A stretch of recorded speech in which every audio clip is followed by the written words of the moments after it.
Hello family, I am Omar Oropesa coming in live from my underground bunker in an undisclosed location, and thank you once again for joining me on another episode of my podcast. Today we talk about Sununu telling NBC's Todd he is in a bubble while clashing over voter priorities ahead of midterms. Please don't move, don't touch that dial, I will be right back. Thank you very much for listening to Omar Oropesa's podcast. Don't forget to follow him on social media, listen to his music on digital platforms, and watch his videos on YouTube. Visit the website omaroropesa.org to stay up to date with the latest information. New Hampshire Republican Governor Chris Sununu accused NBC News anchor Todd of being in a bubble during a heated exchange on Sunday's installment of Meet the Press. Todd grilled Sununu for backing GOP Senate candidate Don Bolduc, whom the governor previously opposed during the New Hampshire primary but has since rallied behind in order to unseat incumbent Democrat Senator Maggie Hassan.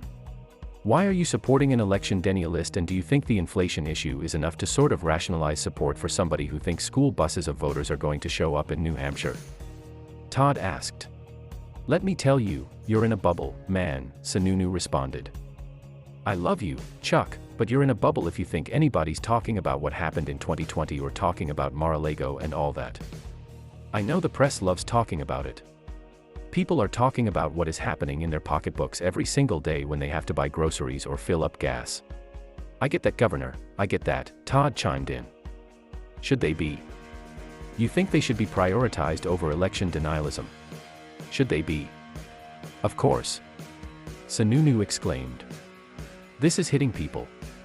They are having trouble paying their mortgage, they are having trouble making car payments because of bad policies out of Washington. Should they be? Look, the beauty of the American system is every voter has the right and almost the responsibility to be selfish with their vote, to vote in terms of what is best for their family, to have better choice for schools, better economic opportunity. And that's exactly what's going to happen in a week, which is why Hassan's going to get fired. A whole bunch of these Democrats are going to get fired, because frankly, folks that think the average voter is worried about 2020, the average voter, it's a serious issue of course, but it is not what people are going to be voting on in the next week.